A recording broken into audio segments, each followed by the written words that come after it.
Anyone else here white and privileged? Yeah, college, woo. All right, so as someone who's white and privileged, naturally, my favorite hobby is manufacturing adversity for myself. Cause like I gotta make it up, or like there's nothing hard about my life, you know? Like I am a woman, which does make my life a little harder, I will say, but like everyone's a woman these days, you know? It's so unoriginal. And like the only detriment that being a woman has on my life is like I have to get mad at people when they open the door for me. I just don't have time for that. You know, some people, their adversity comes from their, you know, being disabled. But like, I am super able-bodied. You know, like I watched the Olympics.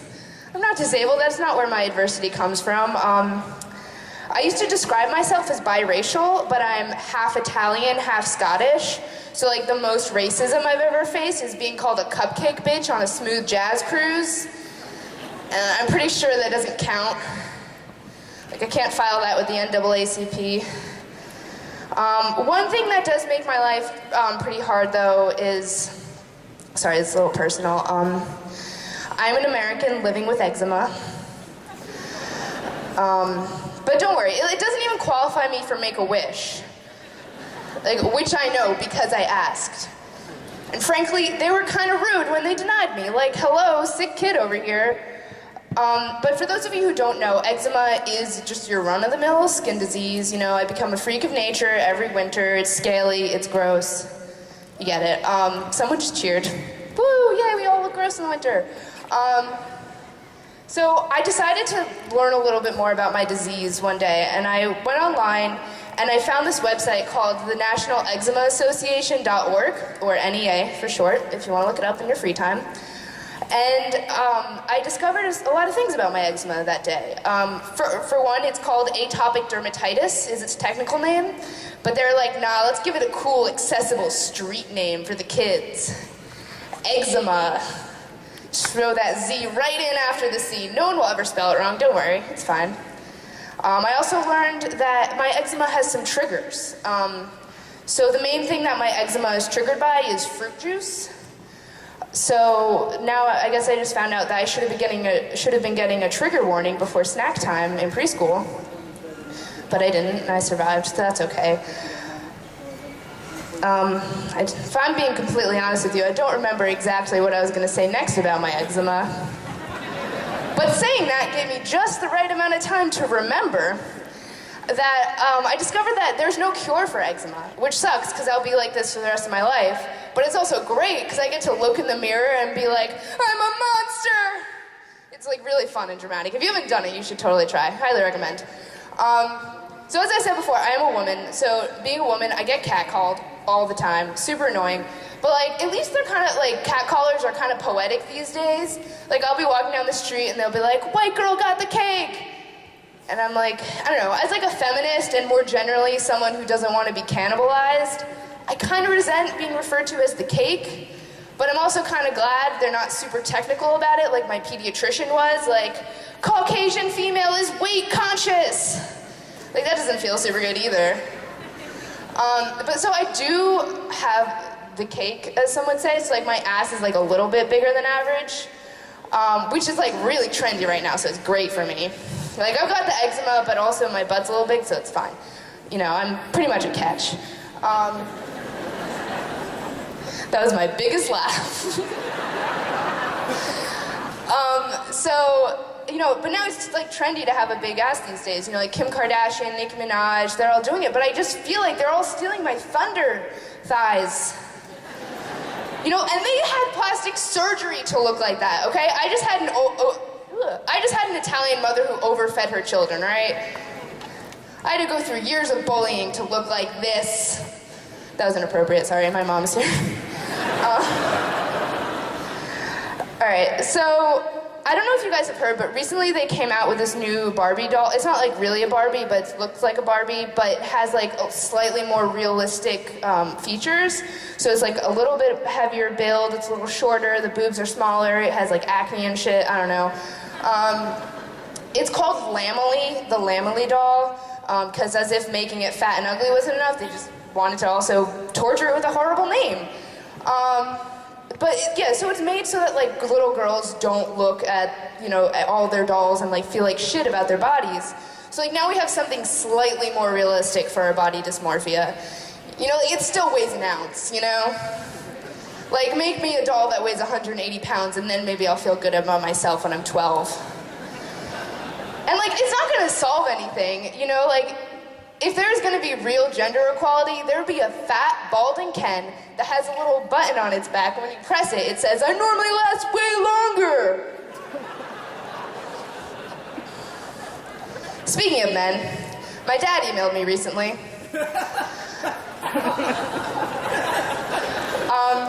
It was the link to a New York Times article titled, "Why Men Don't Like Funny Women."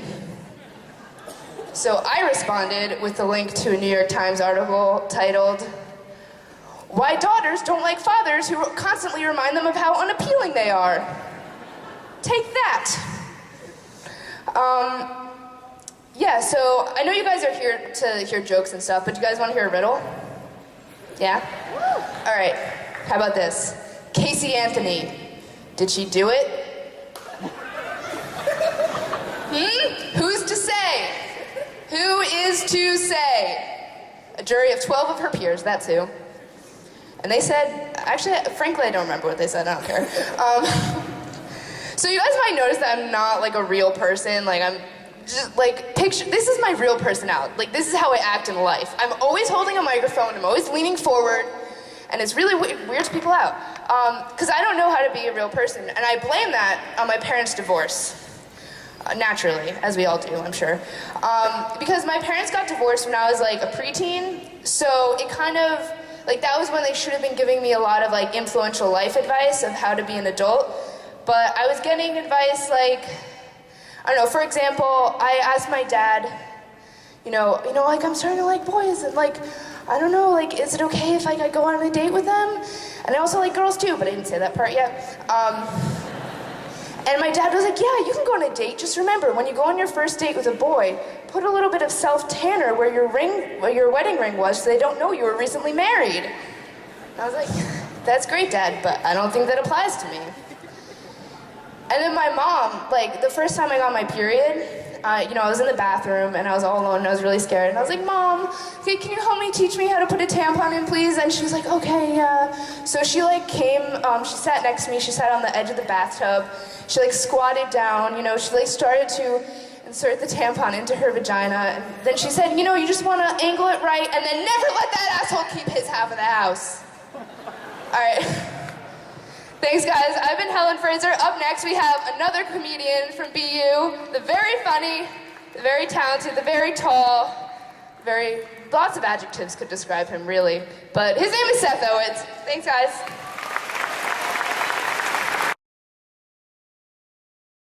How we doing tonight, folks? I, too, am woo. So, my name is Seth. Nice to meet you all. Come to my house later, we can hang out, have some pizza.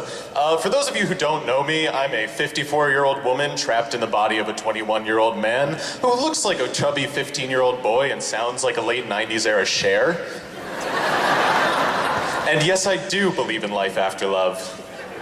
I've been saving up all my jokes that only parents are gonna get, so bear with me here, kids. So, I'm a little bit on the chubby side, and I'm coming to terms with it. But I like to think of myself as after picture fat, which, if you've ever seen shows like The Biggest Loser, where it's people who are like 300 pounds and they go to this camp and they lose a lot of weight and it's this amazing journey, and at the end they show a before and after picture, where the before picture is them at 300 pounds and the after picture is like 200, and they don't look great, but because they lost so much weight, like it looks amazing. I would look great if I used to be 300 pounds. One thing I will say that I have in common with a starving child is that it would be really sad to see both of us eat an entire loaf of bread in one sitting. So, I recently got a new kind of shampoo that says Daily Clarifying on the bottle, which is great because usually I had to save all my pertinent questions until after I got out of the shower. But now I can just wash my hair and be like, oh, when she's wearing the wig, she's Hannah, and when she's not, she's Miley. So, who's still unaware of breast cancer? Because we keep on holding these rallies to, promote awareness. I think we can move past it and move on to curing. Thank you, yes. Everybody attend your local breast cancer things. It's really good. But I had someone come up to me in the marketplace the other day. That's some Binghamton lingo, for those of you unaware. I was in the marketplace and someone came up to me and they asked if I would like to donate to breast cancer. And I thought, that's messed up. I'd much rather donate to curing it. So I recently turned 21, in January. And thank you very much. I did age very gracefully. I recently turned 21. And I wasn't much of a drinker before I turned 21, and I wasn't really one after. But I will tell you about my first drink, which was a bit of a doozy. For those of you who don't know, it was called a Raspberry Cosmopolitan. And what that is an old man's spit dribbling of vodka put into an oversized martini glass with an excess of cran raspberry juice and a raspberry Jolly Rancher dropped into the bottom of it. What's really special about it, though, is that every time I took a sip of it, my dad would just kind of chuckle and look away and laugh, like he did when he found out I was failing the 5th grade. It's really nice. So I think the main difference between magicians and serial killers is when they stop their act. Because, the magician will come back and put the person they just sawed in half back together, and serial killers don't. I don't think I would be a very good magician, because, I would do the trick, I would pull a coin out from behind a kid's ear, and the kid would be like, "Oh my god, that's amazing, how do you do that?" And I'd be like, "It was in my hand, you idiot." Last summer, I had the pleasure of going to a little place called Margaritaville. That is a restaurant themed around the late, great Jimmy Buffett. And for those of you who aren't octogenarians, Jimmy Buffett is a singer who had such classic hits as Margaritaville and Cheeseburgers in Paradise and Insulin-Dependent Blues. And this restaurant is themed all around him. It's got all these plaques and memorials and all this information about all the great stuff he did. And I thought it was a really great, memorial and way for people to experience Jimmy Buffett now that they can't anymore. One problem with that theory about it, Jimmy Buffett's not dead. I didn't find that out until much later. So it was once this nice memorial, was now one of those creepy love shrines that teenagers have in their closets that also serves loaded baked potatoes. Those torture devices? Your dad probably has one in the attic. It's one of those ones that they strap your arms and legs up and stretch you out further and further. It seems really horrific and painful, but I imagine that for the first few seconds, it feels amazing. They have your hand strapped and they keep stretching it more and more, and your back pops and you're just "Oh, that's great. No, stop!" I'm not a very confident person. I don't know if you could tell by this audience and this stage and the microphone, but I lack a lot of confidence. One of my biggest problems is saying no to people, so I find that it's easiest to practice on homeless people in New York City. You just go strolling down the side of the street, someone holds out a cup for spare change, you're like, "No, no, no, I will not take your shift for you. No, sir, you can do your dishes this time around." I just like to put my personal little spin on, horrible things that I do to people. So I just have a few shout-outs. First of all, shout out to Where's Waldo for ruining red and white striped shirts for everybody. I don't have a joke around that. I just have a dusty old red and white striped shirt sitting in my closet that looks at me and makes me bitter to this day. Shout out to the Marvel Cinematic Universe for making every single movie company feel obligated to put an after credits scene in their movies. Because now I don't want to wait around for 10 minutes afterwards and people come up to me after the movies come out and they're like, "Oh, did you stay after the credits for All Quiet on the Western Front? They totally set it up for a sequel. They're signing this thing called the Treaty of Versailles, and then at the end of it there's this little white text that says, Germany will be returning in World War II. Shout out to toddlers for having the right to be assholes. Because Like I said, I'm a nervous person. It takes a lot of courage to approach a toddler and say hello to them, and they just have the right to go. And people find that adorable. When I do that to people, they can just yell at me and tell me to get out of their restaurant. So I got one more for you. One more description of how awkward I am, because I know how much you love it. So, like I said, I'm a very awkward person. If you've had the pleasure of sitting with me in class, then I'm sorry. So I was meeting up with a few people after class one time, and we were getting coffee and hanging out and chatting. It was pretty late, so we were talking about some weird stuff, and we got on the topic of dying. We were talking about, like one person said, oh, I would want to live until I was like 70 and then pass away naturally and around my friends and family. Another person was like, I want to live as long as possible and just be happy and experience the world. And I was like, I think on my 31st birthday, I'm going to eat 3 Fudgy the Whale cakes and then blow my brains out in the bathroom of a Holiday Inn in North Carolina. I didn't make many friends that day. All right, thank you all so much. It is my pleasure and honor. Thank you.